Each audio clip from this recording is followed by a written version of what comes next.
"Buk, tolong jangan tanda tangani kontrak ini. Bapak ini berbohong, perusahaan bisa rugi ratusan miliar." Teriakan seorang pria berseragam lusuh itu menggema di ruang rapat mewah, membuat sang direktur utama cantik terperanjat kaget. Siapa sangka, pria yang selama ini dianggap remeh karena hanya bekerja sebagai tukang bersih-bersih dan sering dibentak, justru memiliki otak yang jauh lebih cerdas daripada para petinggi berdasi di ruangan itu. Inilah kisah dramatis tentang intrik jahat dunia bisnis, pengkhianatan orang kepercayaan, dan cinta tulus yang tumbuh di antara sekat perbedaan status sosial yang seolah mustahil ditembus.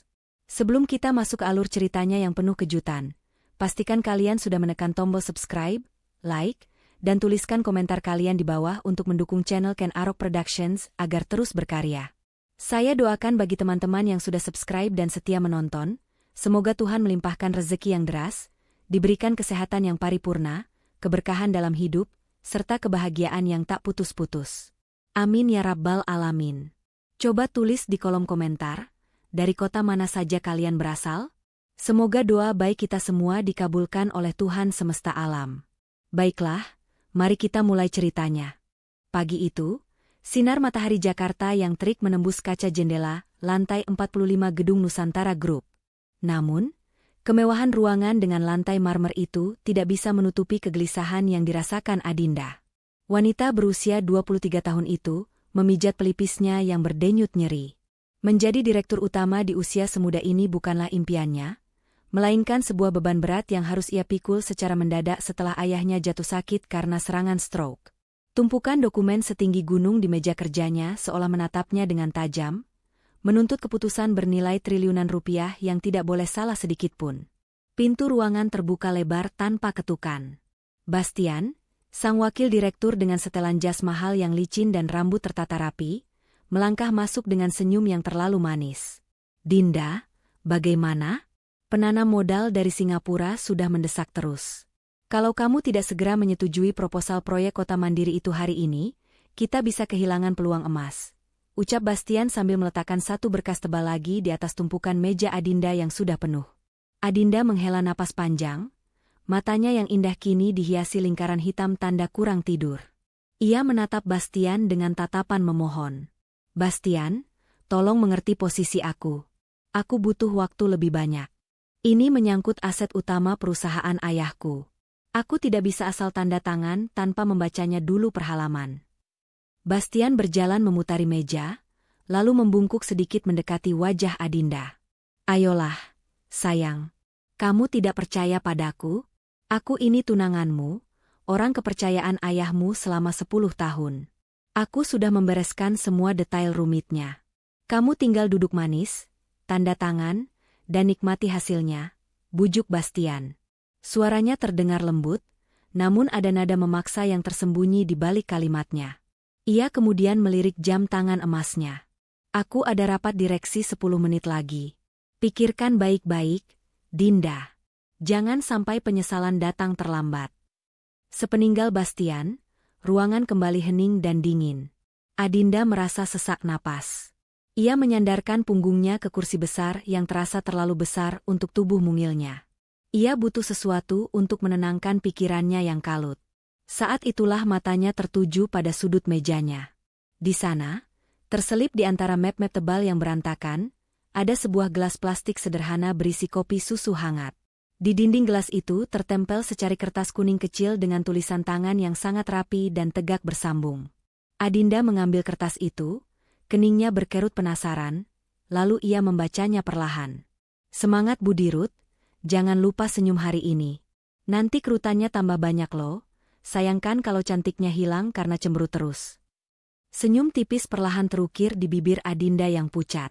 Rasa hangat perlahan menjalar di hatinya, sedikit mengusir rasa dingin dari tekanan pekerjaan. Ia menyeruput kopi susu itu. Rasanya pas, tidak terlalu manis dan kopinya cukup kuat. Persis seperti seleranya yang jarang diketahui orang. Dalam hati, Adinda menduga ini pasti ulah Bastian yang mencoba menghiburnya dengan cara yang unik.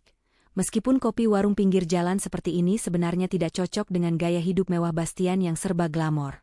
"Dasar Bastian, bisa romantis juga dia pakai cara receh begini," gumam Adinda pelan, lalu ia menyimpan kertas kuning itu di laci meja pribadinya, tepat di sebelah foto ayahnya. Padahal, Adinda salah besar. Jauh sebelum matahari terbit, saat gedung pencakar langit itu masih gelap gulita dan sunyi, seorang pria muda berseragam biru tua yang warnanya sudah agak pudar, sudah sibuk di ruangan itu. Itu adalah Ariel, seorang office boy yang bekerja pada jam kerja pagi. Dengan gerakan cekatan dan teliti, Ariel membersihkan debu di meja Adinda, memastikan tidak ada satu noda pun yang tertinggal.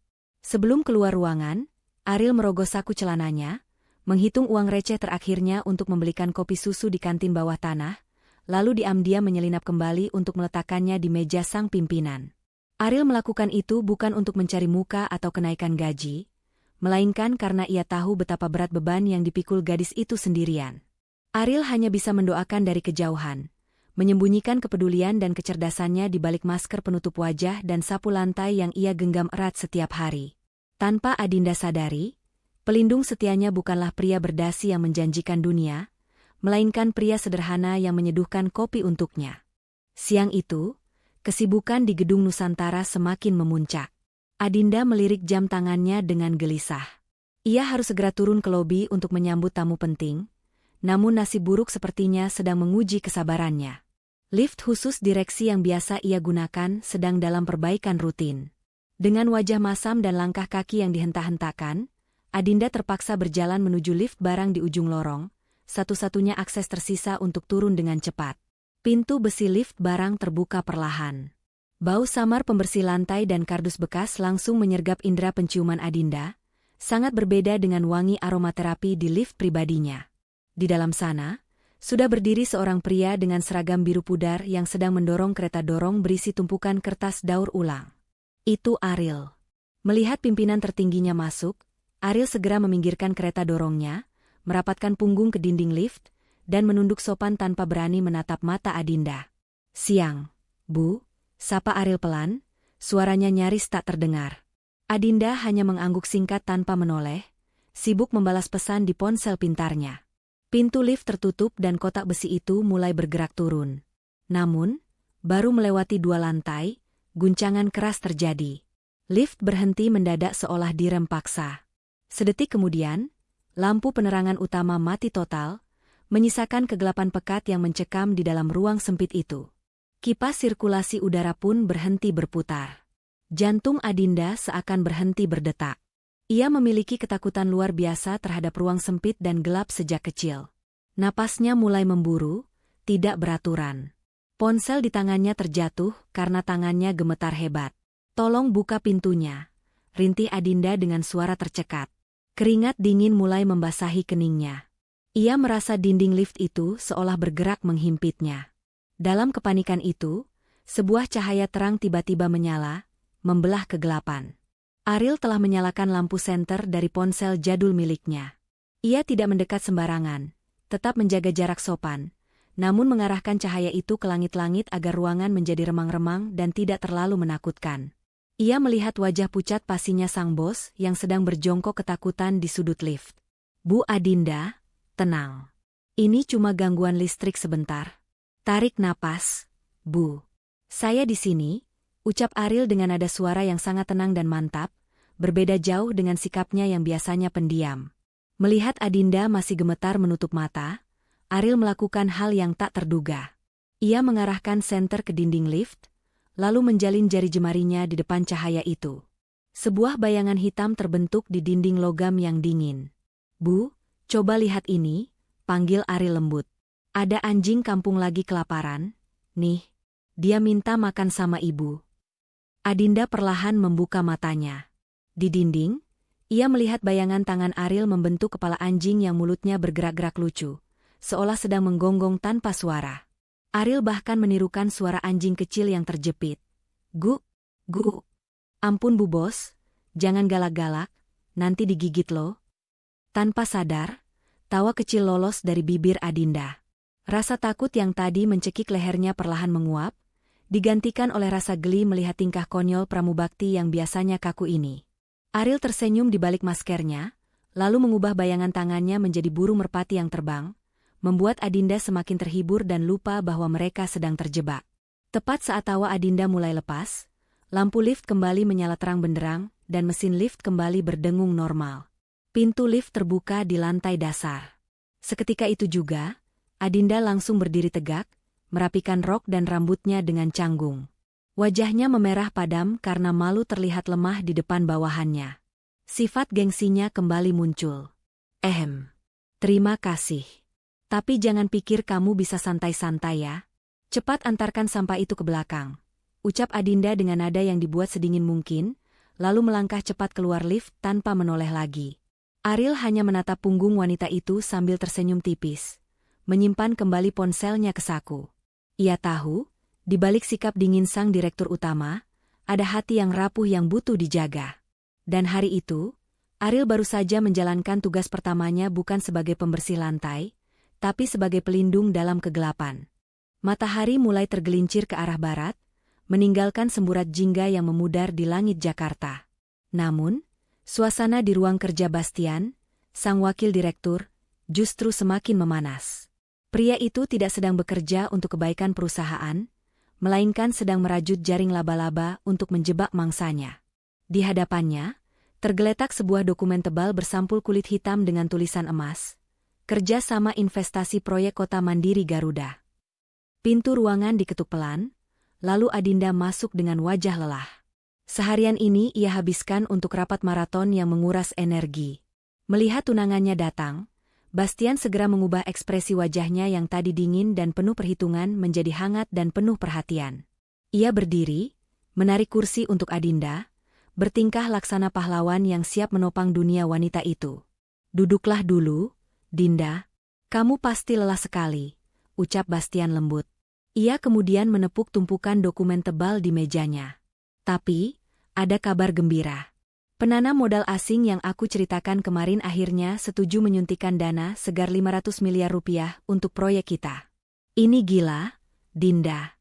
Ini penyelamat yang kita tunggu-tunggu." Mata Adinda membelalak. Angka itu sangat fantastis. Dengan uang sebanyak itu, ia bisa membayar utang perusahaan peninggalan ayahnya dan menyejahterakan ribuan karyawan. Namun, saat melihat ketebalan dokumen kontrak yang disodorkan Bastian, hampir setebal bantal tidur, keraguan kembali menyergap hatinya. "Bastian, ini tebal sekali. Ada ratusan halaman di sini. Mana mungkin aku bisa mempelajari semua pasal hukumnya dalam waktu singkat? Tim legal kita juga butuh waktu berminggu-minggu untuk membedahnya," protes Adinda pelan. Bastian menggelengkan kepalanya dengan dramatis, seolah kecewa dengan keraguan Adinda. Ia mendekatkan wajahnya, menatap tajam ke manik mata Adinda, menggunakan senjata utamanya, manipulasi perasaan. "Dinda, dengarkan aku. Mereka memberi ultimatum. Tanda tangan harus dilakukan besok siang, tepat pukul 12. Jika lewat 1 menit saja, mereka akan membawa uang itu ke kompetitor kita. Kamu mau perusahaan warisan ayahmu ini gulung tikar bulan depan? Kamu mau melihat ribuan office boy dan staf kita di PHK massal?" Adinda terdiam. Ancaman tentang nasib karyawan adalah kelemahannya. Bastian tahu betul cara menekan tombol panik dalam diri gadis itu. "Aku sudah membacanya 3 kali, sayang. Semuanya aman. Percayakan saja padaku, calon suamimu. Atau, kamu memang sudah tidak percaya lagi padaku?" desak Bastian dengan nada sedikit tersinggung yang dibuat-buat. Terpojok oleh rasa bersalah dan desakan waktu yang tidak masuk akal, pertahanan Adinda akhirnya runtuh. Ia mengangguk lemah, menyerahkan nasib lehernya pada tali gantungan yang sedang disiapkan oleh orang terdekatnya sendiri. Ia tidak tahu bahwa di balik tumpukan kertas itu, tersimpan bom waktu yang siap meledakkan masa depannya. Jam dinding digital di lobi utama gedung sudah menunjukkan pukul 11 malam. Kesunyian menyelimuti lantai 45 yang biasanya hiruk-pikuk. Lampu-lampu utama sudah dipadamkan, hanya menyisakan lampu lorong yang remang-remang, menciptakan bayangan panjang yang menyeramkan di setiap sudut. Di saat para eksekutif sudah terlelap di ranjang empuk mereka, Ariel justru baru memulai ronde kedua pekerjaannya. Malam itu, tugas Ariel adalah mengosongkan tempat sampah di ruangan para direksi, termasuk ruangan Bastian. Dengan langkah pelan agar tidak menimbulkan suara gaduh, Ariel masuk ke dalam ruangan mewah itu. Aroma parfum mahal Bastian masih tertinggal di udara, bercampur dengan bau kertas baru. Saat Ariel hendak mengangkat kantong sampah di dekat meja kerja, matanya tertuju pada mesin penghancur kertas yang tampak penuh sesak. Sepertinya Bastian terburu-buru pulang, sehingga tidak sempat memastikan semua dokumen rahasia hancur dengan sempurna. Ada satu bundel kertas yang tersangkut di mulut mesin, macet karena terlalu tebal dimasukkan sekaligus. Niat hati ingin membantu membersihkan sumbatan itu agar mesin tidak rusak, tangan Ariel justru terhenti saat menarik kertas-kertas tersebut. Di bawah sorotan lampu senter yang ia gigit di mulutnya, mata jeli Ariel menangkap kop surat resmi bertuliskan, draft kontrak investasi. Jiwa penasarannya sebagai mantan mahasiswa hukum bergejolak. Ariel tahu ini tidak sopan, tapi firasat buruknya jauh lebih kuat. Ia memisahkan lembaran-lembaran kusut itu dan mulai membacanya dengan cepat. Kemampuan membaca cepat dan pemahaman hukum bisnis yang ia pelajari secara otodidak dari buku-buku bekas kini menemukan panggungnya. Lembar demi lembar ia pindai dengan matanya yang tajam bak elang. Awalnya semua tampak wajar, bahasa hukum standar yang membosankan. Namun, saat sampai di halaman 342, napas Ariel tertahan. Di sana, tertulis sebuah klausul kecil di bagian kaki halaman yang dicetak dengan huruf sangat miring dan tipis. Nyaris tak terbaca jika tidak diperhatikan dengan saksama. Ariel mendekatkan kertas itu ke matanya, memastikan ia tidak salah baca. Pasal tambahan 12 ayat 4, pihak kedua, alias penanam modal, berhak mengambil alih 100% aset jaminan, yaitu Gedung Nusantara dan seluruh anak perusahaannya, apabila margin keuntungan bersih tidak mencapai 20% pada 30 hari pertama pasca tanda tangan.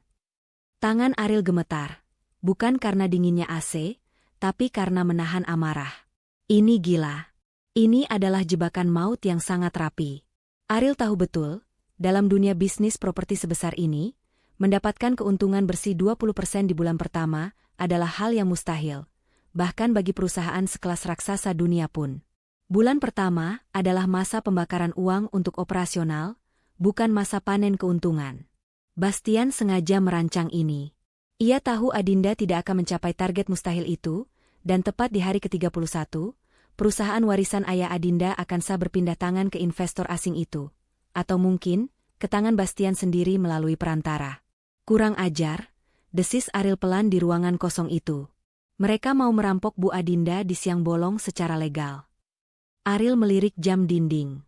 Waktu penandatanganan tinggal 12 jam lagi. Ia hanyalah seorang pramubakti rendahan yang suaranya sering dianggap angin lalu. Bagaimana caranya ia bisa meyakinkan sang direktur utama yang keras kepala itu, bahwa tunangannya sendiri adalah ular berbisa? Ariel tahu, besok ia harus melakukan sesuatu yang nekat, meski karir dan harga dirinya menjadi taruhannya. Keesokan harinya, atmosfer di ruang rapat utama Gedung Nusantara terasa begitu berat dan mencekam, seolah oksigen di sana perlahan menipis. Pendingin ruangan yang disetel maksimal, tidak mampu mendinginkan keringat dingin yang mulai membasahi telapak tangan Adinda. Di hadapannya, duduk 3 orang perwakilan penanam modal asing dengan wajah kaku tanpa ekspresi, seperti robot yang siap menelan mangsanya. Di sebelah kanannya, Bastian duduk dengan kaki disilangkan, mengetuk-ngetukkan jari di meja dengan tidak sabar, senyum kemenangan samar-samar terukir di bibirnya. Di tengah meja marmer oval itu, dokumen kontrak, maut, tersebut tergeletak terbuka tepat di halaman terakhir. Halaman di mana nasib ribuan karyawan dan warisan ayah Adinda dipertaruhkan. Bastian menyodorkan sebuah pena emas yang berkilau mahal ke arah Adinda. Silakan, Bu Direktur Utama. Tinggal 1 tanda tangan, dan dana 500 miliar akan cair detik ini juga. Bisik Bastian, suaranya terdengar seperti rayuan maut. Adinda mengambil pena itu dengan tangan gemetar. Ia menelan ludah, menatap kertas putih itu. Keraguan yang kemarin sempat muncul kini tertutup oleh desakan keadaan. Ujung pena perlahan turun, semakin dekat, hanya tinggal beberapa milimeter lagi menyentuh serat kertas. Waktu seakan berjalan dalam gerakan lambat. Bastian menahan napas, matanya berbinar tamak. Tepat di detik yang krusial itu, pintu ruang rapat terbuka. Ariel melangkah masuk membawa nampan berisi beberapa botol air mineral dingin. Langkah kakinya terdengar mantap, namun matanya liar menyapu ruangan. Ia melihat pemandangan yang membuatnya ingin berteriak. Ujung pena Adinda hampir menggoreskan tinta pengesahan kehancuran perusahaan. Ariel tahu, jika ia berteriak melarang, ia akan langsung diseret keluar oleh petugas keamanan sebelum sempat menjelaskan apapun. Ia butuh gangguan fisik. Ia butuh kekacauan. Dengan nekat, Ariel mempercepat langkahnya menuju meja utama. Saat posisinya sudah tepat di samping Adinda, ia sengaja menyandung kakinya sendiri pada ujung karpet tebal di bawah meja. Tubuhnya oleng ke depan dengan dramatis. "Awas!" teriak Ariel. Nampan di tangannya terlempar. Botol-botol air mineral yang tutupnya sengaja ia longgarkan itu melayang dan jatuh tepat di atas dokumen kontrak. Air tumpah ruah membanjiri kertas-kertas penting itu. Kertas yang tadinya rapi seketika menjadi bubur basah yang keriting. Tinta dari draft kontrak itu meleleh, luntur menjadi noda hitam yang tidak terbaca lagi. Adinda terlonjak kaget, menjatuhkan penanya. Jas mahalnya terkena cipratan air. Keheningan pecah seketika. Maaf, Bu. Saya teledor sekali. Lantainya licin." Seru Ariel sambil buru-buru mengambil tisu, berpura-pura panik membersihkan kekacauan yang sebenarnya ia rencanakan dengan presisi bedah itu. Namun, di balik kata maafnya, matanya sempat melirik dokumen yang kini rusak total itu dengan rasa lega yang luar biasa. Bastian melompat dari kursinya dengan wajah merah padam karena murka. Urat lehernya menonjol keluar. Rencananya yang sudah disusun berbulan-bulan hancur berantakan hanya karena ulah seorang pelayan rendahan. "Dasar pramubakti tidak berguna," bentak Bastian, suaranya menggelegar memenuhi ruangan. "Kamu tahu apa yang baru saja kamu lakukan? Kamu merusak dokumen bernilai ratusan miliar. Kamu buta ya?" Ariel menunduk dalam-dalam, menerima cacian itu sebagai tameng. Ia rela dianggap bodoh, ceroboh, dan hina, asalkan tanda tangan mematikan itu batal dibubuhkan hari ini. Ia baru saja membeli waktu untuk Adinda, meski bayarannya mungkin adalah karirnya sendiri. Suasana di ruang rapat itu bukan lagi panas, tapi sudah seperti neraka bagi Adinda. 3 tamu investor asing itu berdiri serentak, menepuk jas mereka yang terkena cipratan air dengan wajah jijik, lalu menggelengkan kepala tanda kecewa berat. Mereka bergumam dalam bahasa asing yang tidak dimengerti, namun nada bicaranya jelas meremehkan profesionalitas perusahaan ini. Adinda merasa wajahnya ditampar keras di depan umum. Harga dirinya sebagai pemimpin muda runtuh seketika. Bastian tidak menyia-nyiakan momen ini untuk menekan Adinda sekaligus menyingkirkan Ariel yang dianggapnya sebagai hama pengganggu. Ia mencengkeram keras ragam Ariel dengan kasar, menariknya menjauh dari meja seolah Ariel adalah sampah yang menjijikkan. "Lihat, Dinda. Lihat kekacauan ini," hardik Bastian sambil menunjuk Ariel tepat di wajahnya. "Inilah akibatnya kalau kamu terlalu lembek sama bawahan. Karyawan kelas rendah seperti ini tidak pantas ada di gedung elit kita. Dia baru saja membuat kita kehilangan muka di depan penanam modal internasional. Pecat dia sekarang juga, atau wibawamu sebagai direktur utama benar-benar habis di mata mereka." Adinda gemetar. Rasa malu, marah, dan panik bercampur aduk menjadi satu. Ia menatap Ariel. Pria itu tidak membela diri. Ariel hanya berdiri diam dengan kepala tertunduk. Pakaiannya basah, namun sorot matanya tetap tenang, seolah ia rela menerima hukuman apapun. Di bawah tekanan tatapan tajam para investor dan desakan Bastian yang terus memojokkannya, Adinda akhirnya meledak. Ia butuh pelampiasan untuk menutupi rasa malunya. "Cukup," bentak Adinda, suaranya bergetar menahan tangis. Ia menatap Ariel dengan tatapan dingin yang menusuk. "Kamu dengar Pak Bastian? Kamu sudah melakukan kesalahan fatal yang tidak bisa dimaafkan. Saya tidak butuh karyawan ceroboh yang merusak masa depan perusahaan. Serahkan kartu identitasmu. Kamu saya pecat. Keluar dari ruangan ini dan jangan pernah tunjukkan wajahmu lagi di hadapan saya." Hening sejenak. Ariel perlahan melepaskan tali kartu tanda pengenal dari lehernya. Ia meletakkannya di atas meja yang basah dengan gerakan perlahan namun penuh martabat. Tidak ada raut dendam di wajahnya. Ia justru menatap Adinda dengan tatapan iba yang mendalam, tatapan seseorang yang melihat orang yang dicintainya sedang berjalan menuju jurang kehancuran. Saat Ariel berbalik badan dan melangkah melewati Adinda untuk menuju pintu keluar, ia memperlambat langkahnya. Tepat di samping telinga Adinda, Ariel berbisik sangat pelan namun tegas, suaranya menusuk hingga ke ulu hati. Halaman 342, paragraf 4. Baca klausul kecil itu sebelum ibu menyesal seumur hidup dan kehilangan warisan ayah ibu. Setelah mengucapkan kalimat misterius itu, Ariel melangkah mantap keluar ruangan tanpa menoleh lagi. Punggungnya yang tegap menghilang di balik pintu kayu jati yang tertutup perlahan, meninggalkan Adinda yang terpaku di tempatnya. Kemarahan di dada Adinda perlahan surut, berganti menjadi sebuah tanda tanya besar yang menghantui pikirannya. Apa maksud perkataan terakhir Pramubakti itu? Kenapa nada bicaranya terdengar seperti sebuah peringatan bahaya, bukan permohonan ampun? Rapat besar itu akhirnya bubar tanpa hasil. Para penanam modal asing pergi dengan wajah masam, menolak menunggu pencetakan ulang dokumen yang memakan waktu lama. Bastian pun terpaksa ikut pergi, mengejar mereka ke lobi untuk memohon maaf dan mencoba menjadwalkan ulang pertemuan, meninggalkan Adinda sendirian di ruang kerjanya yang luas namun terasa begitu sepi. Kini, di balik meja kerjanya yang dingin, Adinda duduk terpaku. Bisikan terakhir Ariel sebelum keluar dari ruangan tadi terus terngiang-ngiang di kepalanya seperti kaset rusak yang diputar berulang-ulang. Halaman 342, paragraf 4. Kalimat itu terdengar terlalu spesifik untuk sebuah bualan orang yang sakit hati. Rasa penasaran perlahan mengalahkan ego dan kemarahannya. Dengan tangan yang masih sedikit gemetar sisa ketegangan tadi, Adinda membuka komputer jinjingnya. Ia mencari berkas digital bertajuk draft final kontrak investasi yang dikirimkan Bastian semalam. Jari jemarinya yang lentik menggeser layar dengan cepat, melewati ratusan halaman pembuka yang penuh basa-basi hukum. Jantungnya berdegup kencang saat angka halaman di pojok kanan bawah layar menunjukkan angka 341. Lalu masuk ke 342. Matanya menyipit, mencari paragraf keempat yang dimaksud. Dan di sanalah ia menemukannya. Sebuah tulisan kecil yang terselip di antara pasal-pasal standar. Apabila dalam kurun waktu 30 hari kalender sejak penandatanganan, margin keuntungan bersih perusahaan tidak mencapai minimal 20%, maka pihak pertama bersedia menyerahkan hak pengelolaan penuh dan kepemilikan aset jaminan kepada pihak kedua tanpa syarat. Adinda menutup mulutnya dengan tangan, menahan pekikan horor. Tubuhnya lemah seketika, seolah tulang-tulangnya ditarik paksa keluar. Ia tahu betul kondisi keuangan perusahaannya.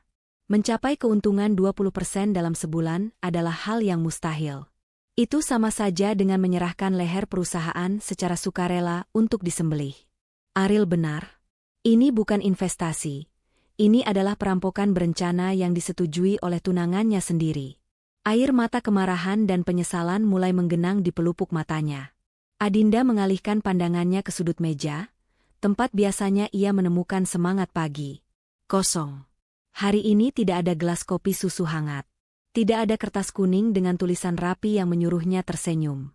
Seketika, kepingan puzzle di kepalanya tersusun sempurna. Bastian adalah pria yang bahkan tidak tahu berapa sendok gula yang Adinda suka untuk kopinya. Bastian tidak pernah menulis surat dengan tangan, selalu mengetik pesan singkat. Tulisan tangan di kertas kuning itu, rapi, tegak, dan terstruktur. Persis seperti cara Ariel menata dokumen di ruang arsip. Persis seperti ketenangan Ariel saat membuat bayangan tangan di dalam lift. Ya Tuhan! Desah Adinda, suaranya parau menahan tangis. Jadi selama ini bukan Bastian, tapi kamu? Kamu yang selalu menjagaku dari bayang-bayang, Ariel? Adinda merasa dadanya sesak oleh rasa bersalah yang luar biasa. Ia baru saja mengusir satu-satunya orang yang tulus peduli padanya demi membela seorang pengkhianat. Ia telah membuang permata demi mempertahankan batu kerikil. Dengan tekad yang baru, Adinda menyeka air matanya kasar. Ia tidak boleh diam saja. Ia harus menemukan Ariel, meminta maaf, dan memperbaiki kesalahan fatal ini sebelum semuanya terlambat. Tanpa membuang waktu sedetik pun, Adinda berlari keluar dari ruangannya menuju bagian personalia. Dengan napas terengah-engah, ia membongkar lemari arsip karyawan lama, mengabaikan tatapan bingung para staf administrasi. Jarinya berhenti pada sebuah map biru bertuliskan nama, Ariel. Di sana, tertera alamat rumah yang tidak pernah ia bayangkan sebelumnya. Sebuah kawasan padat penduduk di Bendungan Hilir, Jakarta Pusat, yang terkenal dengan ganggang sempitnya yang berliku seperti labirin. Sore itu, sebuah pemandangan ganjil terjadi di kawasan kumuh tersebut. Sebuah mobil sedan hitam mewah seharga miliaran rupiah, tampak memaksa masuk membelah keramaian pasar kaget. Mobil itu milik Adinda. Ia menyetir dengan nekat, mengabaikan spion mahalnya yang baret tergores pagar seng rumah warga atau gerobak pedagang bakso. Biasanya, Adinda akan histeris jika ada sebutir debu menempel di mobil kesayangannya, namun kali ini, ia tidak peduli. Hatinya jauh lebih perih daripada goresan di badan mobil itu. Ia harus berhenti di ujung gang karena mobilnya sudah tidak muat lagi. Adinda turun, hak sepatunya mengetuk aspal yang retak dan becek sisa hujan. Ia berjalan kaki menelusuri nomor rumah yang tertera di kertas kusut di tangannya. Tatapan warga sekitar tertuju padanya, wanita berjas rapi yang tampak salah tempat di lingkungan itu. Namun, Adinda terus melangkah hingga ia sampai di sebuah bangunan rumah susun tua di pojok gang buntu. Langkah Adinda terhenti mendadak. Ia bersembunyi di balik tiang jemuran, mengintip ke arah teras rumah susun nomor 12. Pemandangan di depannya membuatnya terpaku. Di teras sempit yang hanya beralaskan tikar plastik itu, Ariel duduk bersila. Ia tidak lagi mengenakan seragam biru pudar yang lusuh. Ia mengenakan kaos oblong putih bersih dan celana santai. Wajahnya tidak tertutup masker, memperlihatkan rahang tegas dan senyum tulus yang selama ini tersembunyi. Di sekelilingnya, ada 5 anak kecil usia sekolah dasar yang duduk melingkar dengan antusias. Bukan mainan yang mereka pegang, melainkan buku-buku pelajaran kumal dan papan tulis kecil. Ingat ya, adik-adik, suara Ariel terdengar lembut namun berwibawa, sangat berbeda dengan nada bicaranya yang merendah saat di kantor. Hukum itu dibuat untuk melindungi yang lemah, bukan senjata bagi yang kuat untuk menindas. Makanya kalian harus rajin membaca, biar nanti kalau sudah besar, tidak ada orang jahat yang bisa membohongi kalian. Siap, Kak Ariel. Seru anak-anak itu serempak dengan mata berbinar. Adinda menutup mulutnya, menahan isak tangis yang mendesak keluar. Ia melihat tumpukan buku tebal bertema ekonomi dan hukum tertata rapi di rak sepatu bekas di belakang Ariel. Pria yang ia anggap hanya bisa menyapu lantai itu, ternyata adalah pelita bagi anak-anak di lingkungannya. Pria yang ia usir seperti sampah itu, ternyata memiliki kemuliaan hati yang jauh lebih tinggi daripada gedung pencakar langit tempatnya bekerja. Rasa malu Adinda semakin menjadi-jadi. Ia merasa sangat kerdil di hadapan kesederhanaan Ariel yang begitu agung. Dengan langkah ragu namun berat, Adinda memutuskan untuk keluar dari persembunyiannya. Ia tidak bisa mundur lagi. Masa depan perusahaan dan wasiat mendiang ayahnya kini bergantung pada pria sederhana yang sedang mengajar di teras itu. Namun, lingkungan kumuh ini sepertinya belum puas menguji kesabaran sang direktur utama. Saat Adinda melangkah maju hendak memanggil nama Ariel, ia tidak melihat sebuah lubang kecil yang tertutup genangan air di aspal yang retak. Hak sepatu tingginya yang runcing dan berharga jutaan rupiah itu, menancap masuk ke dalam lubang tersebut. Adinda kehilangan keseimbangan. Kakinya terkilir, dan tubuhnya limbung ke depan, siap mencium kerasnya jalanan beton yang kotor. Adinda memejamkan mata, pasrah akan rasa sakit yang menanti. Namun, rasa sakit itu tak kunjung datang. Dalam hitungan detik, sepasang lengan yang kuat telah menahan tubuhnya. Ariel, dengan refleks yang luar biasa cepat, telah melompat dari teras dan menangkap Adinda tepat sebelum wajah cantiknya menghantam tanah. Waktu seolah berhenti sejenak. Jarak wajah mereka kini hanya terpaut beberapa sentimeter. Adinda bisa melihat dengan jelas butiran keringat di pelipis Ariel dan sorot matanya yang tajam namun meneduhkan. Perlahan, Ariel membantu Adinda berdiri tegak. Meski kini Adinda harus terpincang-pincang karena satu hak sepatunya telah patah dan tertinggal di dalam lubang aspal. Ariel melepaskan pegangannya, lalu mundur selangkah. Wajahnya kembali datar dan dingin, memasang tembok pemisah antara dirinya dan mantan bosnya itu. Mau apa lagi Budirut datang ke tempat kumuh ini? Tanya Ariel dengan nada datar yang menusuk. Mau memecat saya 2 kali? Atau mau menertawakan kemiskinan saya? Pertanyaan itu menampar batin Adinda lebih keras daripada bentakan Bastian. Pertahanan dirinya runtuh seketika.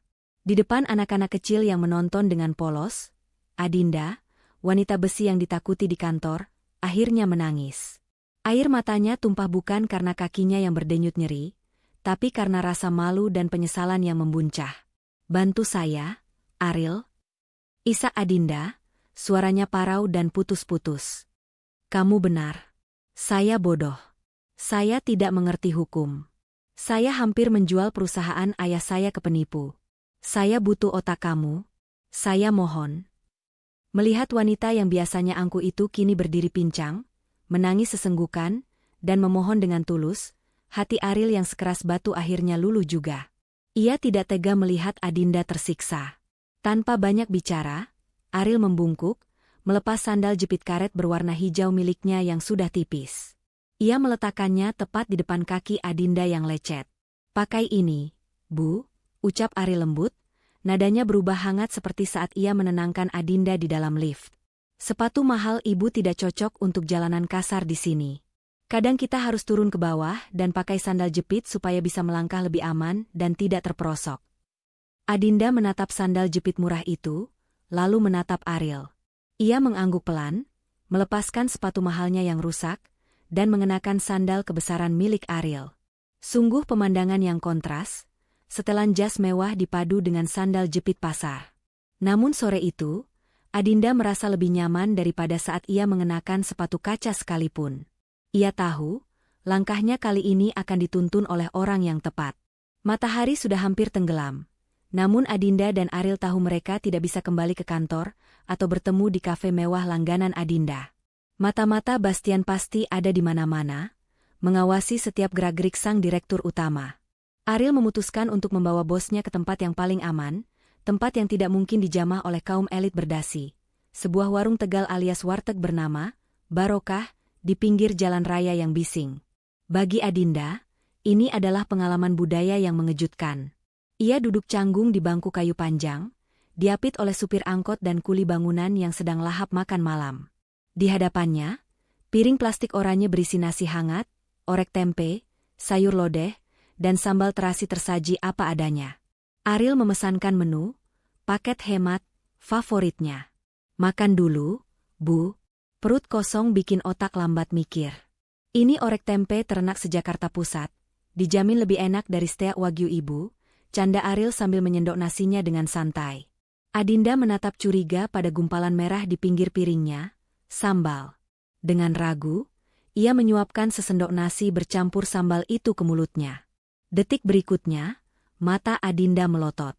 Wajahnya memerah padam seperti kepiting rebus. Rasa pedas meledak di lidahnya, membuatnya langsung mencari air minum. Namun yang ada hanya es teh manis dalam bungkusan plastik dengan sedotan. "Pedas," desis Adinda sambil mengibas-ngibaskan tangannya di depan mulut, lalu tanpa sadar ia tersedak dan mulai cegukan. "Hik, hik." Melihat tingkah bosnya yang biasanya berwibawa kini kewalahan melawan sambal warteg, Ariel tak bisa menahan tawanya. Ia tertawa lepas, menepuk-nepuk punggung Adinda dengan lembut untuk membantunya meredakan tersedak. "Pelan-pelan, Bu. Itu namanya sambal setan, bukan saus tomat," ucap Ariel sambil menyodorkan kerupuk. "Makan kerupuknya, biar pedasnya hilang." Momen sederhana itu meruntuhkan tembok kaku di antara mereka. Di bawah lampu neon warteg yang berkedip-kedip, mereka bukan lagi atasan dan bawahan, melainkan dua rekan yang sedang menyusun rencana perang. Setelah napas Adinda kembali normal, wajah Ariel berubah serius. Ia menyingkirkan piring-piring kotor dan meletakkan ponsel jadulnya di meja. "Dengar, Bu. Masalah kontrak jebakan itu cuma puncak gunung es. Bastian tidak mungkin berani melakukan ini sendirian kalau tidak ada jaminan keuntungan besar buat dia pribadi," jelas Ariel dengan suara rendah agar tidak didengar orang sebelah. "Dalam hukum pidana korupsi, ini namanya kickback atau uang pelicin. Penanam modal asing itu pasti sudah mentransfer uang suap ke rekening rahasia Bastian sebagai imbalan, karena sudah meloloskan kontrak yang merugikan perusahaan ibu." Adinda tertegun. Ia tidak pernah berpikir sejauh itu. Jadi, tujuan Bastian bukan membesarkan perusahaan. "Bukan," potong Ariel tegas. "Tujuannya adalah bangkrutkan perusahaan ibu, ambil alih asetnya lewat investor itu, lalu dia dapat komisi miliaran rupiah dan kabur ke luar negeri. Kita harus buktikan aliran dana haram itu. Kalau kita bisa temukan bukti transfernya, kita bisa jebloskan dia ke penjara malam ini juga." Mata Adinda berbinar. Harapan itu muncul kembali. Tapi bagaimana caranya? Semua data keuangan dipegang dia. Ariel tersenyum misterius. "Ibu lupa? Saya ini tukang bersih-bersih. Saya tahu letak kunci cadangan, celah ventilasi, dan kata sandi komputer yang sering ditempel sembarangan di balik kalender meja. Jarum jam di dinding pos keamanan sudah menunjukkan pukul 1 dini hari. Gedung Nusantara yang gagah di siang hari, kini berubah menjadi raksasa tidur yang gelap dan mencekam. Namun, dua bayangan manusia tampak mengendap-endap masuk melalui pintu logistik di bagian belakang gedung. Ariel, yang hafal setiap inci bangunan itu layaknya punggung tangannya sendiri, memimpin jalan. Ia menggunakan kunci cadangan yang biasa dipegang oleh tim kebersihan untuk membuka akses pintu darurat, menghindari kamera pengawas dan pos penjagaan utama di lobi depan. Adinda mengikuti di belakangnya dengan napas tertahan. Ia yang terbiasa melenggang anggun di karpet merah, kini harus berjinjit menaiki anak tangga darurat yang dingin dan berdebu. Jantungnya berdegup kencang, campuran antara rasa takut ketahuan dan adrenalin yang memacu darahnya. Setiap suara gesekan sandal jepit Ariel terdengar, seperti ledakan petasan di telinganya yang sensitif. "SSTT, pelankan langkah ibu," bisik Ariel tanpa menoleh, tangannya memberi isyarat untuk berhenti. Di lantai 45 biasanya ada patroli keliling jam segini. Mereka akhirnya sampai di lantai pimpinan. Lorong panjang itu gelap gulita, hanya diterangi cahaya bulan yang menembus kaca jendela. Ariel menuntun Adinda menuju ruangan Bastian. Namun, baru saja tangan Ariel menyentuh gagang pintu, terdengar suara langkah kaki berat sepatu bot militer mendekat dari ujung lorong.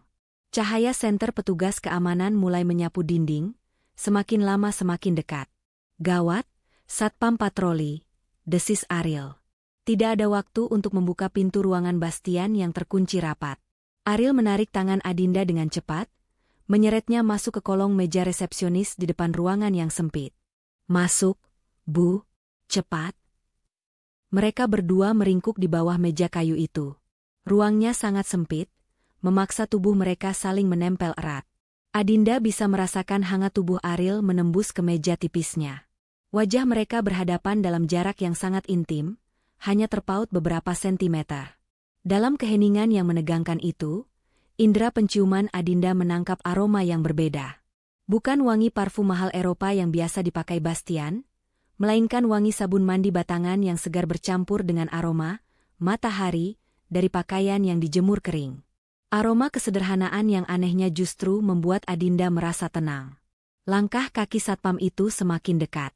Cahaya senter menyorot ke arah meja tempat mereka bersembunyi. Adinda memejamkan mata rapat-rapat, tangannya tanpa sadar meremas lengan kekar Ariel. Jantungnya berdetak begitu kencang dan keras, seolah suaranya bisa terdengar sampai keluar. "Ariel," bisik Adinda gemetar, nyaris tak terdengar. "Jantungku," berisik sekali. "Aku takut dia dengar." Ariel menatap mata Adinda dalam kegelapan. Ia meletakkan jari telunjuknya di bibir, lalu berbisik sangat pelan. "Tahan napas, Bu. Tatap mata saya. Percaya sama saya, dia tidak akan melihat kita." Tatapan mata Ariel yang tajam namun melindungi itu seolah menyihir Adinda. Ia menahan napasnya, menenggelamkan rasa takutnya ke dalam manik mata hitam milik pramubakti itu. Cahaya senter menyapu lantai tepat di depan sepatu mereka, berhenti sejenak, lalu bergerak menjauh. Suara langkah kaki satpam itu perlahan menghilang ke arah lift. Mereka selamat dari deteksi, namun debaran aneh di dada Adinda justru semakin kencang, kali ini bukan karena takut, melainkan karena kedekatan yang belum pernah ia rasakan sebelumnya. Setelah memastikan lorong benar-benar sunyi, Ariel dan Adinda merayap keluar dari persembunyian. Tanpa membuang waktu, Ariel membuka pintu ruangan Bastian menggunakan kawat kecil yang ia bengkokkan, sebuah trik lama yang ia pelajari dari pintu macet gudang. Mereka masuk ke dalam sarang musuh. Ruangan itu dingin dan berbau ambisi. Ariel langsung menuju meja kerja Bastian, menyalakan komputer canggih yang layar lebarnya menyilaukan mata di kegelapan. Adinda berdiri gelisah di dekat pintu, mengawasi lorong. "Ariel, kamu yakin bisa?" Sistem keamanan komputer direksi itu berlapis. Ahli teknologi informasi perusahaan saja butuh izin khusus untuk mengaksesnya. Ariel tidak menjawab. Ia duduk tegak di kursi kulit Bastian, jari jemarinya menari lincah di atas papan ketik. Wajahnya diterangi cahaya biru layar monitor, menampakkan ekspresi fokus yang sangat tajam. Ini adalah sisi lain Ariel yang tidak diketahui siapapun. si jenius yang belajar bahasa pemrograman secara otodidak dari buku-buku bekas yang dibuang orang-orang kaya seperti Bastian. Sistem sekuat apapun pasti punya celah, Bu. Dan celah terbesar biasanya adalah keangkuhan manusianya, gumam Ariel. Layar meminta kata sandi. Adinda menahan napas, berpikir mereka akan tamat. Namun, Ariel justru tersenyum miring. Ia tidak meretas menggunakan kode rumit, melainkan menggunakan ingatannya sebagai petugas kebersihan. Ia teringat Bastian sering sekali membanggakan tanggal ia diangkat menjadi wakil direktur sebagai hari paling bersejarah. Ariel mengetik kombinasi angka tanggal tersebut. Klik. Akses diterima. Adinda ternganga. Bagaimana kamu tahu? Pak Bastian orangnya narsis, Bu. Dia cinta mati sama jabatannya sendiri, jawab Ariel santai sambil mulai menelusuri data. Matanya bergerak cepat memindai ribuan berkas digital. Nah, ketemu. Ariel membuka sebuah folder tersembunyi bernama Dana Operasional Lain-Lain. Di sana terpampang jelas bukti mutasi rekening. Sebuah transfer masuk bernilai 5 miliar rupiah dari rekening bank luar negeri di Kepulauan Kaiman, masuk tepat ke rekening pribadi Bastian sehari sebelum kontrak diajukan. Luar biasa. Desis Adinda, matanya berkaca-kaca melihat bukti pengkhianatan tunangannya. Dia menjual kita seharga 5 miliar. Ariel segera menyalin data tersebut ke dalam penyimpan data saku miliknya. Namun, tiba-tiba layar monitor berubah warna menjadi merah menyala. Sebuah peringatan, akses ilegal terdeteksi, muncul berkedip-kedip. Bastian ternyata memasang sistem pelacak otomatis jika datanya diunduh. Detik berikutnya, sirine alarm keamanan gedung meraung keras, memecah keheningan malam. Sial, dia pasang jebakan digital, seru Ariel. Ia mencabut penyimpan datanya kasar, lalu melompat dari kursi. Ayo lari, Bu. Petugas keamanan akan mengepung lantai ini dalam 2 menit. Adinda panik, kakinya lemas mendengar raungan sirine yang memekakan telinga. Ariel tidak membiarkan bosnya itu terpaku ketakutan. Ia menyambar tangan Adinda, menggenggamnya dengan erat dan kuat. Jangan lewat lift, mereka pasti mematikan arusnya. Kita lewat tangga darurat, teriak Ariel mengatasi suara alarm. Mereka berlari menembus lorong, menabrak pintu besi tangga darurat. Ariel memimpin di depan, menarik Adinda menuruni anak tangga beton yang curam. Lantai 45 menuju lantai dasar. Ini bukan perjalanan mudah. Napas mereka memburu, keringat bercucuran, dan kaki Adinda yang hanya beralaskan sandal jepit mulai terasa perih. Namun, setiap kali Adinda merasa ingin menyerah dan jatuh, genggaman tangan Ariel yang kasar itu mengencang, seolah menyalurkan tenaga baru. Terus, Bu, jangan berhenti. Ada saya di sini, seru Ariel tanpa menoleh. Di tangga yang gelap dan bergema itu, Adinda tidak lagi merasa dirinya sebagai atasan. Ia hanyalah seorang wanita yang sedang menggantungkan hidupnya pada satu-satunya pria yang tidak pernah melepaskan genggamannya, bahkan di saat paling genting sekalipun. Matahari pagi kembali menyinari Jakarta, namun bagi para petinggi Nusantara Group, hari ini terasa mendung dan kelabu. Berita tentang kegagalan penandatanganan kontrak investasi kemarin menyebar dengan cepat seperti api yang melahap bensin. Harga saham perusahaan anjlok di pembukaan pasar pagi ini. Memanfaatkan kepanikan tersebut, Bastian bergerak cepat.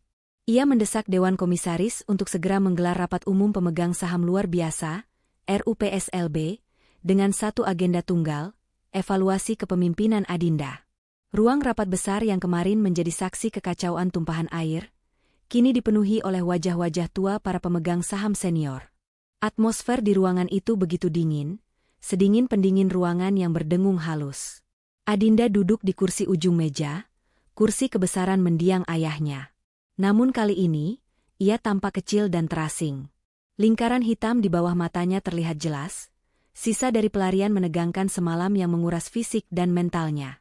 Ia hanya diam, menatap kosong ke arah meja mahoni di hadapannya, seolah sudah pasrah menerima nasib. Di sisi lain, Bastian berdiri tegak di podium dengan setelan jas abu-abu mengkilap. Wajahnya berseri-seri, memancarkan aura kemenangan yang sulit disembunyikan. Ia menatap hadirin dengan percaya diri, seolah kursi direktur utama sudah ada di dalam sakunya. Bapak dan Ibu yang terhormat, Suara bariton Bastian menggema, memecah keheningan. Kita semua mencintai mendiang ayah Adinda. Beliau adalah legenda. Namun, kita harus realistis. Putri beliau, Adinda, jelas belum siap memikul beban seberat ini. Insiden memalukan kemarin di depan investor asing adalah bukti nyata ketidakstabilan emosinya. Kita kehilangan peluang 500 miliar rupiah hanya karena kecerobohan yang tidak masuk akal. Para pemegang saham mulai berbisik-bisik, menganggukkan kepala tanda setuju. Mereka ketakutan uang mereka hilang. Bastian tersenyum tipis, lalu melanjutkan pidatonya dengan nada yang dibuat seolah-olah ia sangat prihatin. Perusahaan ini butuh nahoda yang kuat, berpengalaman, dan tidak emosional. Kita butuh penyelamat sebelum kapal ini karam sepenuhnya. Oleh karena itu, dengan berat hati namun demi kebaikan bersama, saya mengusulkan pemungutan suara untuk memberhentikan Saudari Adinda dari jabatannya sebagai Direktur Utama secara tidak hormat, dan menyerahkan kendali operasional kepada saya untuk memulihkan kepercayaan pasar. Bastian menekan tombol di pengendali jarak jauh, remote.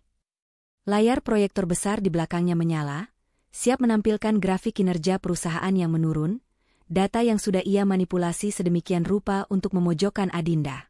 Bagaimana Saudari Adinda? Apakah Anda punya pembelaan diri? Atau Anda mengakui ketidakmampuan Anda? Tantang Bastian dengan nada meremehkan. Adinda mengangkat wajahnya perlahan. Tidak ada air mata. Tidak ada amarah. Hanya ada ketenangan yang aneh di matanya. Ia tidak menjawab tantangan Bastian, melainkan melirik jam dinding yang berdetak. Detik demi detik berlalu. Bastian tertawa kecil, mengira diamnya Adinda adalah tanda kekalahan mutlak. Ia tidak sadar, di balik layar proyektor yang sedang loading itu, sebuah kejutan besar sedang dipersiapkan untuk meledak tepat di wajahnya. Tiba-tiba, layar proyektor besar di belakang podium berkedip-kedip tidak wajar.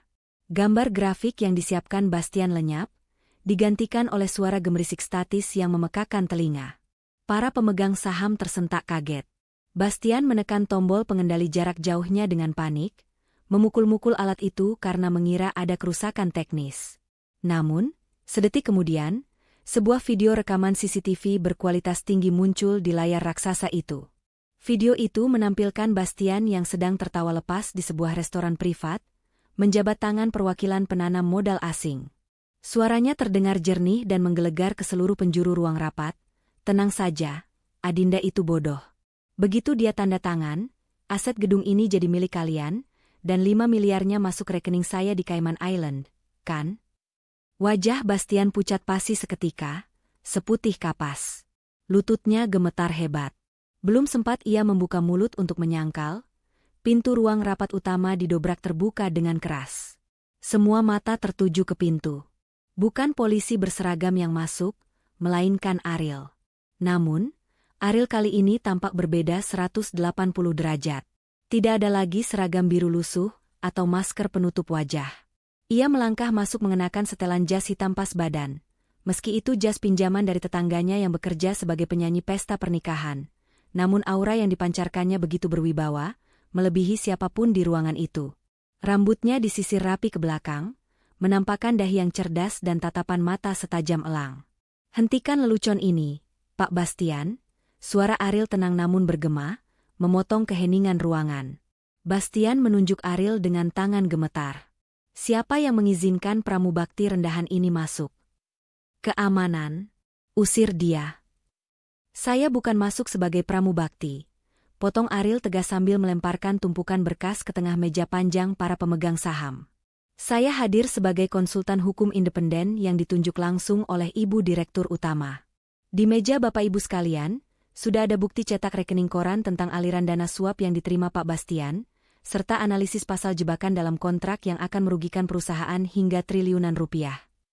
Para pemegang saham berebut membaca berkas itu. Gumaman kemarahan mulai terdengar. Wajah-wajah tua itu kini menatap Bastian dengan tatapan membunuh. Bastian mundur perlahan, mencari celah untuk kabur, namun terlambat. Dua petugas kepolisian berpakaian preman, yang sudah dihubungi Ariel sebelumnya, melangkah maju dan langsung memborgol kedua tangan Bastian di atas podium kebanggaannya. Bastian Anggara, Anda kami tangkap atas dugaan penggelapan dana perusahaan dan penipuan terencana, ucap petugas polisi itu datar. Saat Bastian diseret keluar ruangan sambil berteriak-teriak tidak terima, ruangan kembali hening. Semua mata kini beralih menatap Adinda dan Ariel. Adinda perlahan bangkit dari kursinya. Ia berjalan mendekati Ariel, berdiri sejajar di samping pria yang kemarin ia usir itu. Adinda menarik napas panjang, lalu berbicara dengan suara lantang dan penuh rasa hormat. Bapak Ibu sekalian, orang yang baru saja menyelamatkan uang dan masa depan kalian bukanlah saya, lulusan luar negeri yang duduk di kursi empuk. Tapi pria ini, Ariel, seorang pramubakti yang selama ini kita pandang sebelah mata, namun memiliki integritas dan kecerdasan yang jauh di atas kita semua. Tanpa dia, hari ini Nusantara Group sudah tinggal sejarah. Tepuk tangan perlahan mulai terdengar dari satu orang, lalu diikuti oleh seluruh ruangan yang berdiri memberikan penghormatan. Ariel hanya menunduk sopan, tersenyum tipis ke arah Adinda. Hari itu, sang raja palsu telah tumbang, dan pahlawan yang sebenarnya akhirnya menampakkan diri dari balik bayang-bayang. Keriuhan di ruang rapat telah mereda, berganti dengan kekaguman para pemegang saham yang sibuk menyalami Adinda. Namun, di tengah pesta kemenangan itu, Adinda menyadari satu hal, pahlawan utamanya telah menghilang. Ariel tidak ada di sana untuk menerima pujian. Pria itu menyelinap keluar diam-diam saat semua orang sedang sibuk merayakan penangkapan Bastian, kembali menarik diri ke dalam bayang-bayang seperti sifat aslinya yang rendah hati. Adinda panik. Ia tidak ingin kehilangan Ariel untuk kedua kalinya. Tanpa mempedulikan protokol atau citranya sebagai pimpinan, Adinda berlari keluar gedung, menuruni lobi, dan menerobos pintu kaca otomatis. Matanya menyapu jalanan Sudirman yang mulai padat oleh pekerja yang pulang kantor. Di kejauhan, di jembatan penyeberangan menuju halte Transjakarta Tosari yang ikonik itu, ia melihat punggung tegap berbalut jas hitam pinjaman yang ia cari. Ariel, tunggu! Teriak Adinda, suaranya beradu dengan deru mesin bus kota. Ariel berhenti di tengah jembatan, lalu menoleh. Ia tampak sedang melonggarkan dasinya yang mencekik leher. Melihat bosnya berlari mengejarnya dengan napas terengah-engah dan rambut sedikit berantakan tertiup angin sore, Ariel tersenyum tipis. Bu Dirut, kenapa lari-lari? Nanti kakinya sakit lagi, sapa Ariel santai saat Adinda sampai di hadapannya. Adinda mengatur napasnya sejenak, menatap Ariel dengan tatapan yang sulit diartikan, campuran antara rasa terima kasih, kagum, dan sesuatu yang lebih hangat. Kamu mau kemana? Kenapa pergi begitu saja? Dewan direksi ingin bertemu kamu. Saya ingin mengangkat kamu menjadi manajer operasional mulai besok. Gaji kamu akan naik 10 kali lipat, fasilitas mobil, semuanya, ucap Adinda antusias, menawarkan dunia kepada pria di depannya. Namun, reaksi Ariel di luar dugaan. Ia justru menggeleng pelan. Ia menyandarkan sikunya di pagar jembatan, menatap langit Jakarta yang mulai jingga. Terima kasih tawarannya, Bu. Tapi saya tidak bisa terima. Saya sadar diri. Saya cuma mantan mahasiswa yang putus kuliah alias drop out. Kalau ibu angkat saya jadi manajer, itu melanggar aturan perusahaan tentang standar pendidikan. Nanti ibu dituduh nepotisme lagi seperti Pak Bastian. Saya tidak mau jadi beban baru buat ibu, tolak Ariel dengan integritas yang teguh. Adinda terdiam. Pria ini, bahkan saat ditawari kekayaan, masih memikirkan reputasi Adinda. Hal itu membuat Adinda semakin yakin bahwa ia tidak boleh melepaskan Ariel. Adinda melangkah maju, mempersempit jarak di antara mereka. Kalau begitu, saya punya penawaran lain yang tidak bisa kamu tolak, kata Adinda dengan nada tegas namun matanya berbinar jenaka. Saya akan memberikan beasiswa penuh. Lanjutkan kuliah hukum kamu sampai lulus. Sampai kamu dapat gelar sarjana, bahkan sampai magister kalau perlu. Biaya hidup, buku, semuanya saya yang tanggung. Ariel menoleh, alisnya terangkat sebelah. Wah, itu mahal sekali, Bu. Apa imbalannya? Tidak ada makan siang gratis, kan? Ada syaratnya, jawab Adinda cepat. Ia merapikan kerah jas Ariel yang sedikit miring. Selama kamu kuliah, kamu harus tetap bekerja di samping saya. Bukan sebagai pramubakti, tapi sebagai asisten pribadi khusus direktur utama.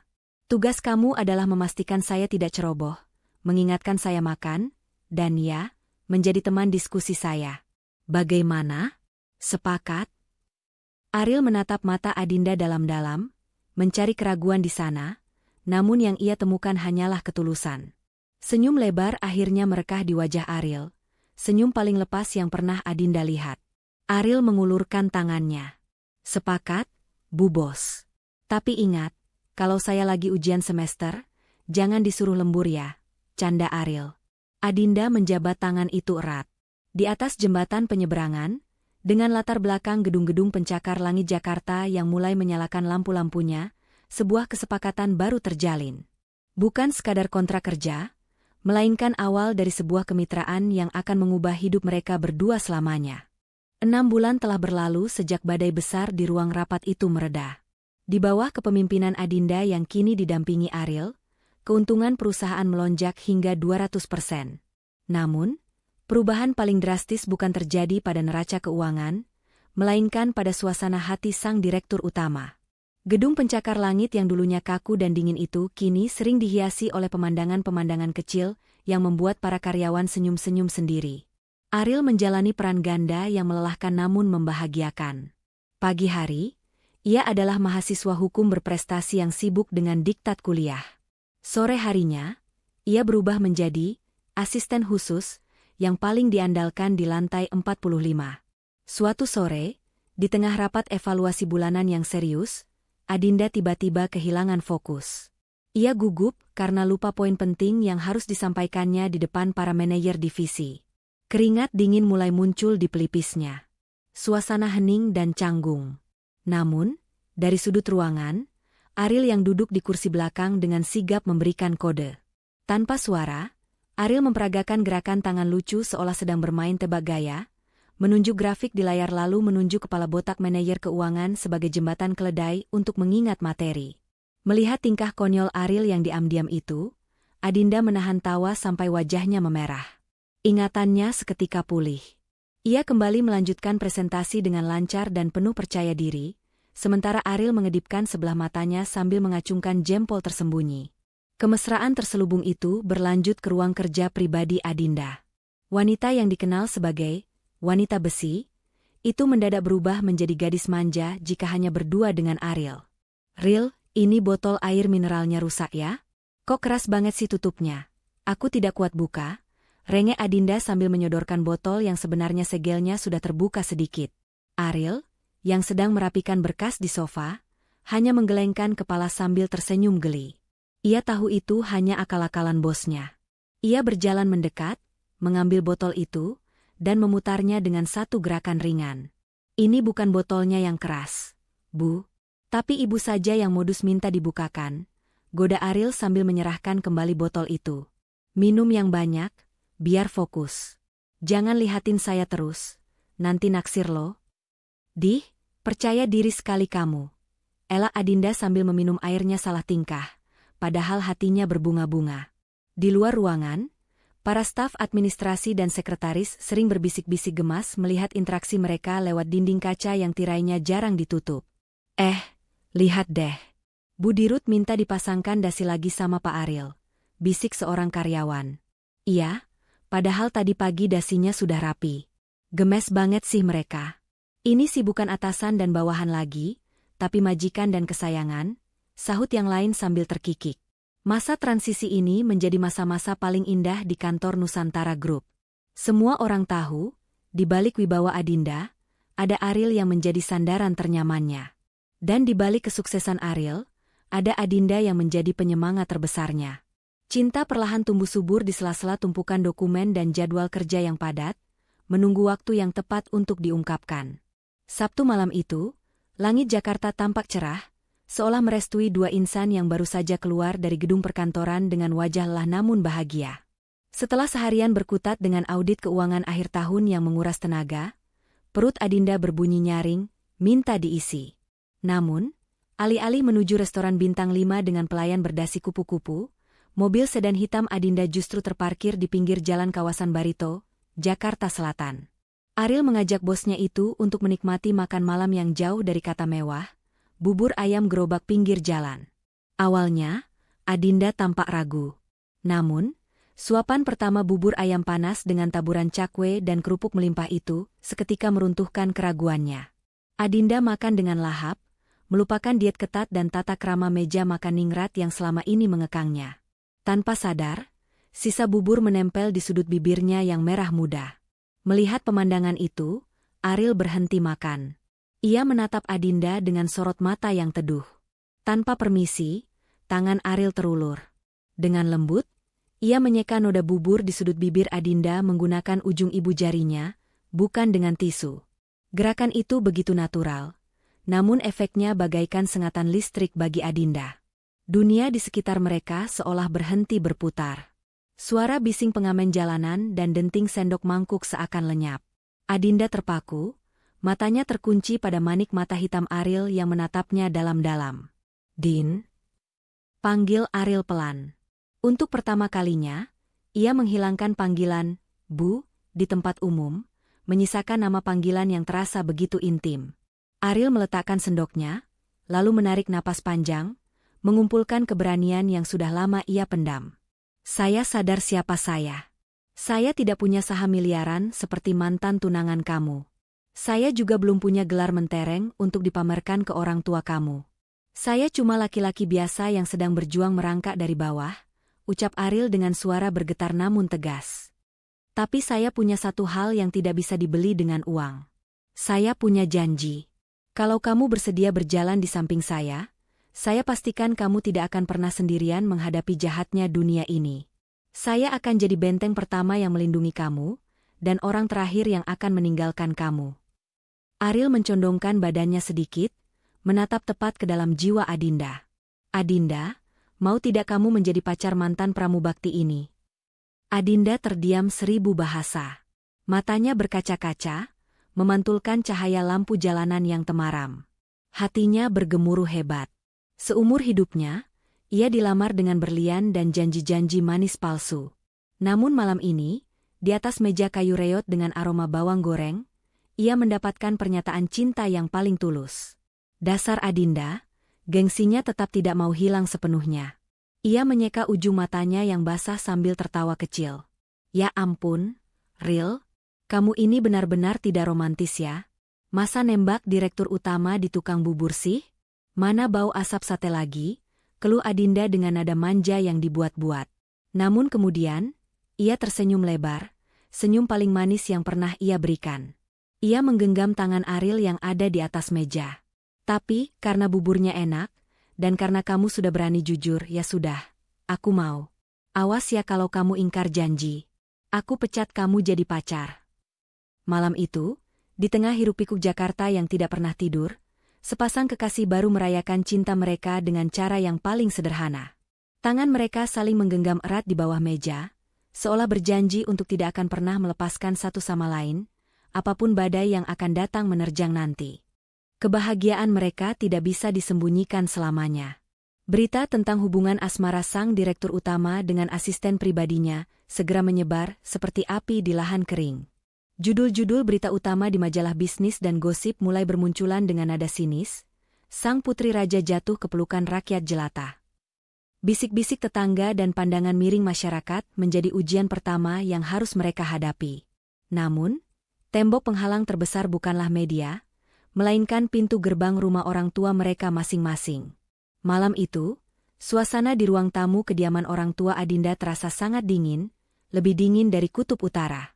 Ibunda Adinda, seorang sosialita papan atas yang sangat memandang bibit, bebet, dan bobot, menatap Ariel dari ujung kaki sampai ujung kepala dengan tatapan meremehkan. Ariel datang mengenakan kemeja batik terbaiknya, duduk tegak di sofa bludru yang harganya mungkin setara dengan biaya hidupnya selama setahun. "Jadi, kamu yang namanya Ariel?" tanya Ibunda Adinda ketus, tanpa menyuguhkan minuman. "Dengar ya, Nak. Saya tahu kamu berjasa menyelamatkan perusahaan suami saya. Tapi untuk menjadi pendamping hidup putri tunggal saya, itu urusan lain. Adinda terbiasa hidup mewah. Kamu mau kasih makan apa dia nanti? Cinta?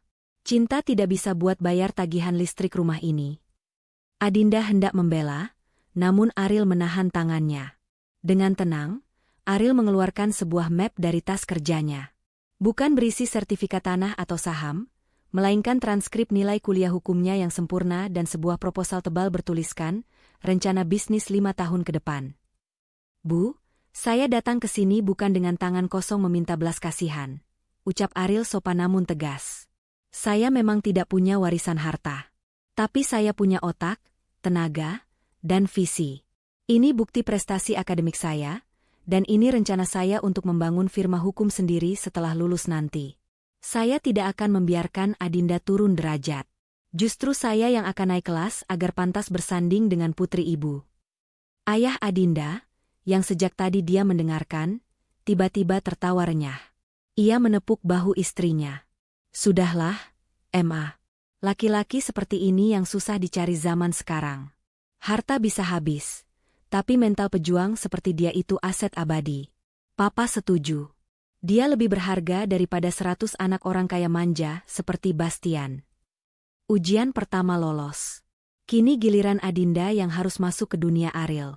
Akhir pekan itu, mobil mewah Adinda kembali parkir di depan rumah susun sederhana di Bendungan Hilir. Kedatangan Adinda membuat heboh para tetangga. Namun, Adinda tidak canggung sedikitpun. Ia masuk ke dalam unit rumah Ariel yang sempit. Di sana, Ibunda Ariel yang sudah sepuh sedang duduk di lantai tikar sambil melipat tumpukan baju setrikaan, pekerjaan sampingannya sebagai buruh cuci. Melihat calon mertuanya bekerja, Adinda tanpa ragu melepaskan tas mahalnya. Ia duduk bersimpuh di lantai, lesehan, mengambil sehelai baju, dan ikut membantu melipatnya dengan rapi. Non Dinda, jangan, nanti bajunya kotor. Lantainya dingin, cegah Ibunda Ariel panik. Merasa tidak enak hati melihat bos anaknya duduk di tikar plastik. Adinda tersenyum lembut, meraih tangan keriput wanita tua itu dan menciumnya dengan takzim. Bu, jangan panggil Non, panggil Dinda saja. Dinda tidak takut kotor. Dinda justru bangga bisa bertemu wanita hebat yang berhasil mendidik Ariel menjadi laki-laki jujur dan tangguh. Kalau bukan karena didikan ibu, mungkin perusahaan Dinda sudah hancur sekarang. Mendengar perkataan itu, air mata menetes di pipi Ibunda Ariel. Ia tidak menyangka wanita sekaya dan secantik Adinda memiliki hati seluas samudera. Ia memeluk Adinda erat layaknya anak sendiri. Sore itu, di dua tempat yang berbeda kasta sosialnya, restu langit telah turun. Cinta mereka bukan lagi sekadar romansa dua insan, melainkan jembatan yang menyatukan dua dunia yang berbeda menjadi satu ikatan keluarga yang utuh. 2 tahun telah berlalu sejak badai besar yang mengguncang perusahaan. Waktu bergerak cepat, membawa perubahan nasib yang luar biasa bagi Ariel. Pria yang dulu menyapu lantai lobi kini berdiri gagah di pelaminan sebuah aula hotel bintang 5 termewah di Jakarta. Ia baru saja disumpah menjadi advokat dan resmi menjabat sebagai pengacara utama perusahaan. Malam ini adalah malam penobatannya sebagai raja di hati Adinda. Pesta pernikahan mereka digelar sangat megah. Dihadiri oleh para menteri, selebritas, dan rekan bisnis papan atas. Ribuan bunga melati dan mawar putih menghiasi setiap sudut ruangan, menyebarkan aroma surga. Namun, ada satu hal yang membuat para tamu undangan tersenyum heran. Cendera mata yang dibagikan bukanlah kipas cendana atau kristal mahal, melainkan sebuah botol minum kopi sederhana bertuliskan kalimat emas, berawal dari satu catatan kecil. Sebuah simbol pengingat bahwa kisah cinta mereka dimulai dari segelas kopi dan kepedulian sederhana. Acara berjalan hikmat dan penuh kemewahan. Adinda tampak begitu memukau dalam balutan kebaya putih berekor panjang bertabur berlian, sementara Ariel tampak seperti pangeran dalam setelan jas tuxedo hitam rancangan desainer ternama. Namun, kejutan sebenarnya baru dimulai saat sesi dansa pengantin. Di tengah alunan musik orkestra yang mendayu-dayu, Ariel tiba-tiba memberi isyarat agar musik dihentikan. Lampu sorot utama meredup, menyisakan satu cahaya yang menyorot ke arahnya. Ariel melepaskan jas mahalnya, lalu dari balik meja tersembunyi, ia mengambil dan mengenakan sesuatu yang membuat seluruh tamu menahan napas. Sebuah rompi biru pudar yang agak lusuh. Itu adalah seragam pramubakti lamanya. Suasana hening seketika. Banyak orang mungkin akan malu mengenakan baju bekas keringat itu di pesta semewah ini, tapi tidak bagi Ariel. Ia berjalan mendekati Adinda, lalu berlutut dengan satu kaki. Dari saku rompi itu, ia tidak mengeluarkan cincin berlian, karena cincin itu sudah tersemat di jari manis Adinda, melainkan setangkai bunga mawar yang terbuat dari lipatan kertas tisu. Persis seperti mainan yang pernah ia buat untuk menghibur Adinda saat sedang stres dulu. "Dinda," ucap Ariel lantang di depan ribuan tamu, suaranya bergema melalui pengeras suara. "Di hadapan dunia, mungkin sekarang aku adalah pengacara berdasi. Tapi di hadapan kamu, aku akan selalu menjadi Ariel yang dulu. Ariel yang siap membersihkan setiap kekacauan dalam hidup kamu, Ariel yang siap menghapus air mata kamu, dan Ariel yang akan selalu melayani kebahagiaan kamu seumur hidupku. Terima kasih sudah menerima rompi lusuh ini bersanding dengan kebaya mahalmu."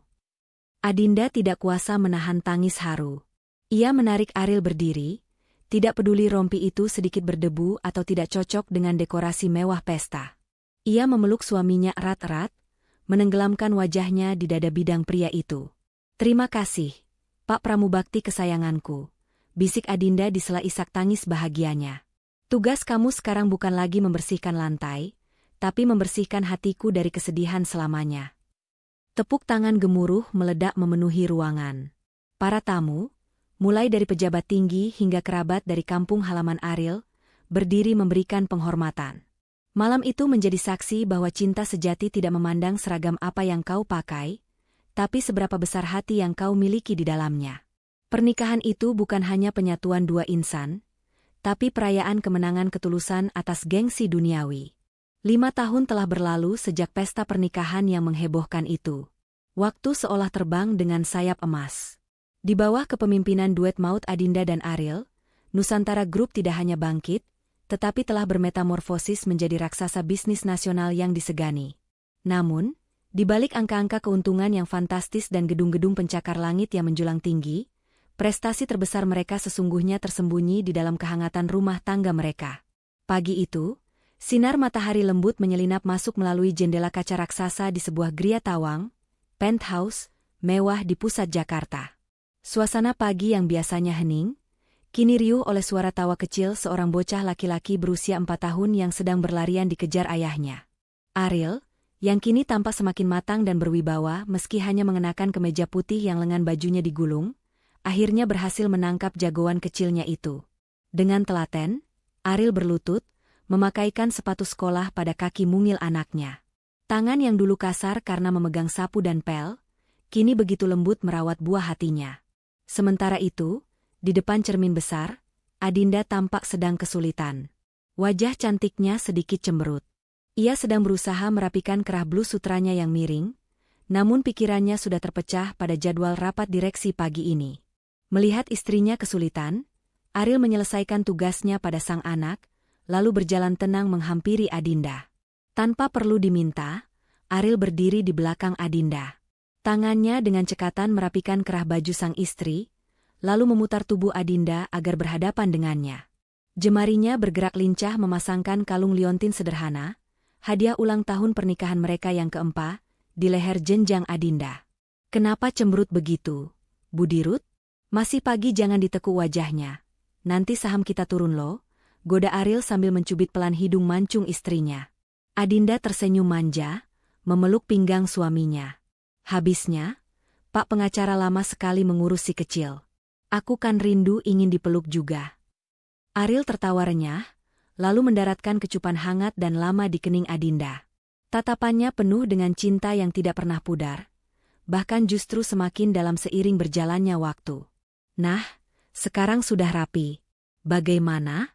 Siap memimpin dunia lagi hari ini, Bu Direktur Utama?" tanya Ariel dengan nada menantang namun jenaka.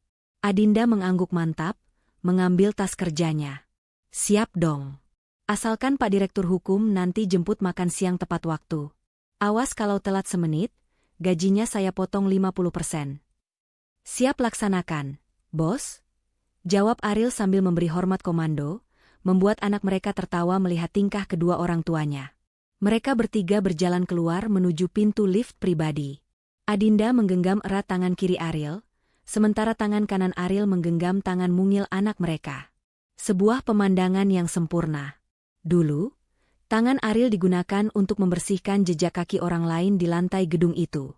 Kini, tangan yang sama digunakan untuk menuntun pemilik gedung itu menuju masa depan. Kisah Adinda dan Ariel mengajarkan kita satu hal penting. Jangan pernah menilai seseorang hanya dari seragam yang ia kenakan. Karena bisa jadi, di balik pakaian lusuh seorang pramubakti, tersimpan hati seluas samudera dan otak secemerlang berlian yang kelak akan mengubah hidupmu selamanya. Rezeki, jodoh, dan maut adalah rahasia Tuhan yang paling misterius. Dan seringkali, keajaiban itu datang dari pintu yang paling tidak kita duga. Terima kasih sudah mendengarkan kisah inspiratif, Sang Direktur Utama dan Pramubakti Penyelamat, di saluran Ken Arok Productions. Jangan lupa untuk terus berbuat baik, karena kebaikan sekecil apapun pasti akan kembali kepadamu dengan cara yang indah. Sampai jumpa di cerita seru berikutnya. Wassalamualaikum warahmatullahi wabarakatuh.